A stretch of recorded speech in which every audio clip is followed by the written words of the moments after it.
Kwa kweli kwanza nichukue nafasi hii kuwashukuru Nyamonge Sports kwa kuweza kunialika, na mimi kuwa ni mmoja kati ya watu ambao leo nimebahatika kuja katika hili bonanza linalohusiana na watu wenye ulemavu. Kama walivyosema, mimi kama kiongozi, hii ndio sekta yangu ambayo nashirikia na watu wenye ulemavu. Kwa kwangu mimi binafsi nimejisikia furaha, nimejisikia faraja kwamba watu wenye ulemavu wanakutana hapa ili kuonyesha vipaji vyao katika michezo ya aina tofauti. Kwa hiyo hili ni jambo zuri ambalo linapaswa kupongezwa na kila yule mtu ambaye anapenda maendeleo ya watu wenye ulemavu. Unakionaje kile ambacho wamekifanya Nyamonge FC kwa upande wa watu wenye ulemavu? Umekionaje? Ni jambo zuri ambalo linapaswa kuigwa na kila mtu ambaye anawatakia watu wenye ulemavu maendeleo. Sisi watu wenye ulemavu kila siku tunasema tuna uwezo mkubwa tu katika nyanja mbalimbali. Tunachohitaji sisi ni kuweza kushirikishwa katika maeneo tofauti ili na sisi tuweze kuonyesha uwezo wetu kama vile ambavyo watu wengine wasio ulemavu wanaweza kuonyesha. Na tumekuwa tunasema tu hata sisi kikubwa ni kupewa nafasi tu. Tuna uwezo mkubwa tu wa kufanya mambo makubwa kuliko wale watu ambao hata si watu wenye ulemavu. Unadhani serikali ikiendelea kuwapa kipaumbele kama hivi, mkaenda kimataifa, mnaweza mkaita kweli kombe nyumbani hapa? Licha kwamba tunaona vilabu vingine vimekuwa vikishindwa, kuna Simba, kuna Yanga. Imekuwa ni changamoto sana kuweza kuleta kombe nyumbani hapa. Nyinyi kwa upande wenu unahisi serikali kwa kushika mkono kweli mnaweza mkaita kombe nyumbani hapa?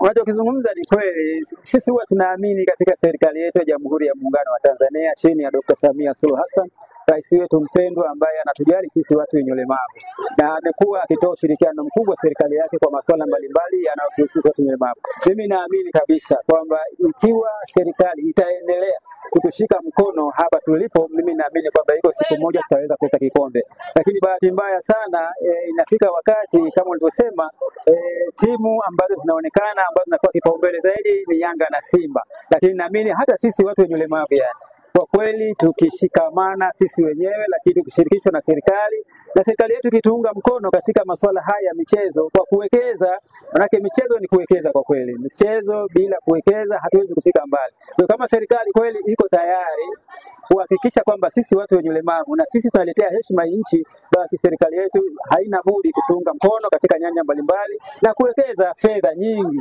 katika sekta hii ya michezo ili na sisi watu wenye ulemavu tupate nafasi ya kuweza kuleta heshima ya nchi yetu. Hili linawezekana, hakuna jambo ambalo haliwezekani. Kikubwa tu ni sisi kupewa nafasi kama watu wengine ili na sisi tuweze kuonyesha vipawa vyetu. Hakuna kinachoshindikana katika sisi watu ulemavu kuiletea heshima nchi hii. Uwezo huo tunao kwa sababu na sisi tuna vipaji ambavyo watu wazima wao hawana hivyo vipaji kama tulivyo navyo sisi. Daktari Samia Suluhu Hassan, Rais wa Jamhuri ya Muungano wa Tanzania, ambaye amekuwa akiunga mkono watu wenye ulemavu, lakini pia amekuwa akigusa vilabu mbalimbali na waweze kufanya vizuri kimataifa. Labda una ombi lolote kwa upande wake Mheshimiwa Rais Samia Suluhu Hassan?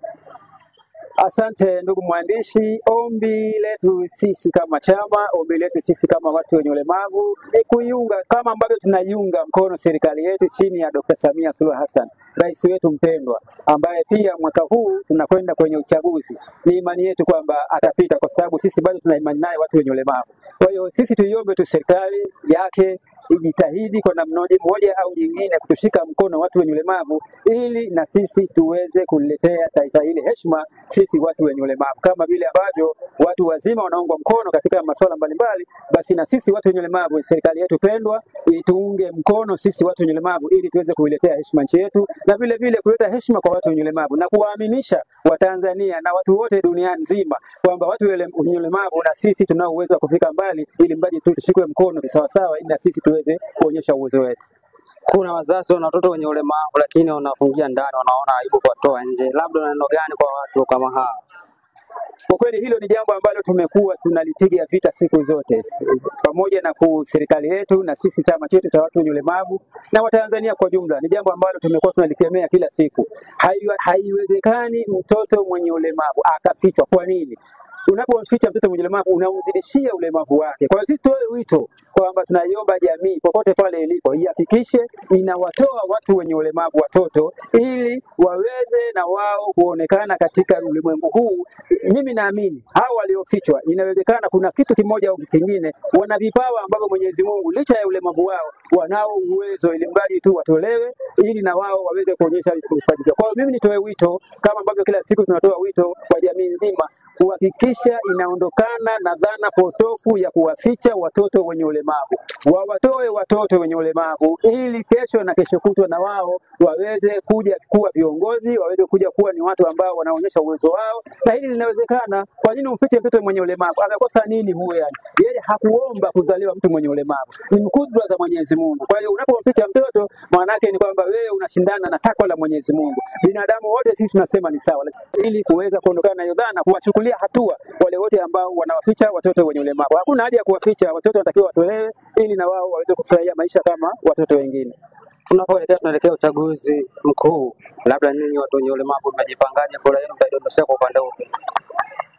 Sisi watu wenye ulemavu hatuna tofauti na watu wengine. Sisi ni Watanzania, sisi ni wazawa, sisi tuna haki zote katika masuala mbalimbali, na hasa katika swala la uchaguzi.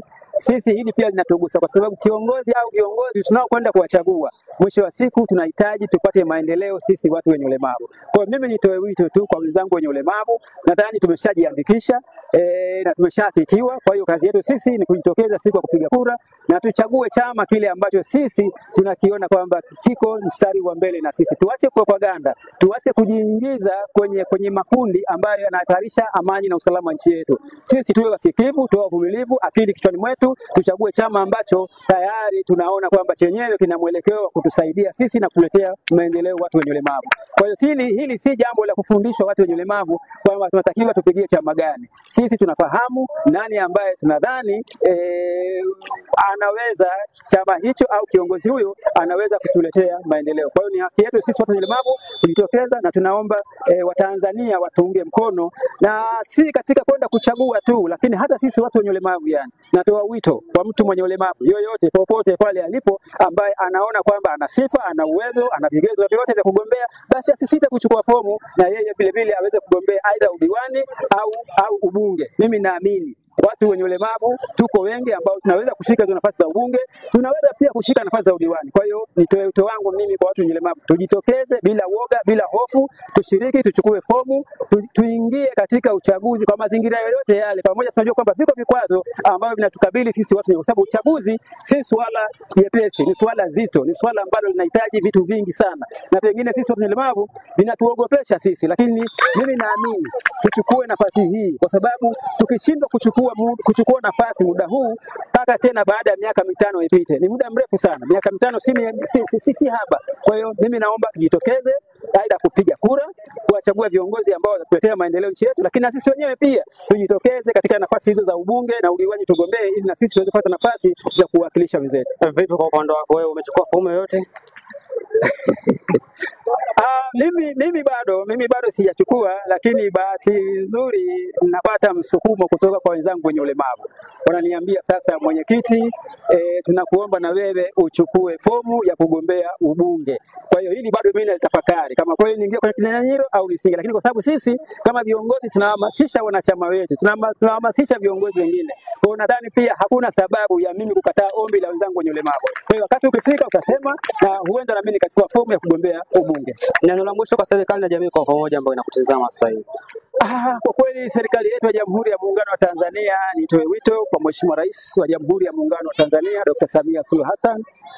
Ni mama yetu mpendwa, anatupenda watu wenye ulemavu, anatuthamini. Kwa hiyo kikubwa tu ni kuendelea kumuunga mkono yeye rais wetu, lakini na yeye vile vile aweze kutuunga mkono sisi watu wenye ulemavu, na kikubwa basi serikali yake au serikali yetu pendwa iangalie namna gani itakavyoweza kutatua changamoto za watu wenye ulemavu. Kwa kweli changamoto ni nyingi na hatuwezi kuzimaliza kwa wakati mmoja, na ndio maana kuna wadau, wafadhili na wahisani kwa kushirikiana na serikali yetu tukufu, naamini changamoto za watu wenye ulemavu zinaweza zikaondoka. Kwa hiyo kikubwa tu ni serikali yetu pendwa kuendelea kutuunga mkono watu wenye ulemavu kwa kutatua changamoto zile zote ambazo zinatukabili, ili na sisi tujione ni Watanzania wenye haki na sawa na watu wasiokuwa na ulemavu. Asante sana. Shukrani sana.